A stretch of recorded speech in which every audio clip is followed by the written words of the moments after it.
So how can you use the tones of your voice to create a positive and warm atmosphere with your audience? Well, there's no easy way of doing this. I wish I could say, do that and your voice will be warm and friendly all the time.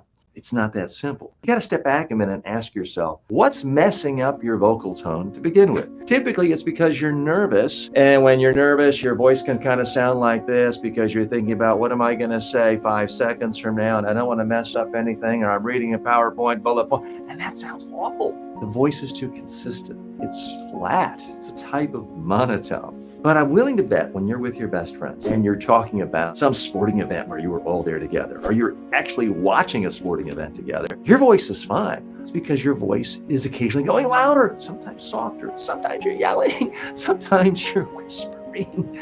There's a full range of your voice. And that's why if you're with your friends, you might be together 8 hours talking and nobody's bored. You're having the time of your life. Maybe you're taking a road trip and you're just BSing about everything you did in high school. It's interesting. It's not interesting because you used a professional tone of voice. And do you remember in 10th grade in chemistry class where Mr. Baldwin asked us to dissect the...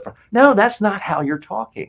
You're talking with constant changes of voice. You're not consciously thinking, let me use the full range of my voice. When your voice is really working well and you're warm and inviting and you're with your friends and you feel friendly and they feel like you're friendly, you're not trying to do anything special with your voice. It's coming out naturally. So what good is that, though, if you have to give a formal presentation to your boss or the board of directors or a group of investors? Because by definition, you're going to be a little uncomfortable. It's a formal setting. They're high stakes. Well, the biggest thing you can do is to rehearse on video. What most people do is they think, wow, this is a really important speech. I better get it just right. So they rewrite the speech and rewrite the speech and rewrite the speech and send it to people to get edit suggestions. They change this comma, change this paragraph break.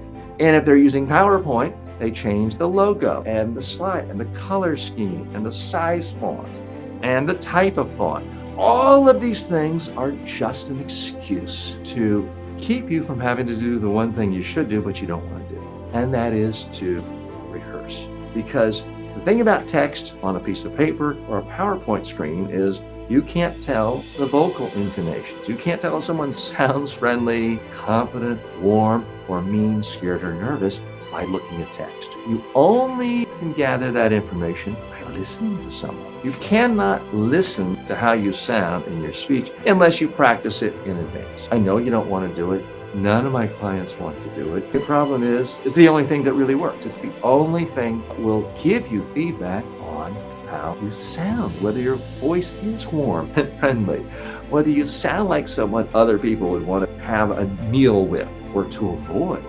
Need to rehearse. Just use your cell phone. Capture the audio, capture the video, and watch it. Here are the things to watch for. If your voice is too consistent and you sound like you're going from point A to point B to point C, that's not warm and inviting. I take it back. It is inviting. You're inviting people to take a nap because it's so boring. You're putting people to sleep. What you want in your voice is ups and downs, faster and slower, louder and softer, occasionally pausing. You want variety in your voice. That's what's going to make you warm. That's what's going to make you easy to listen to. That is what's going to make you sound friendly.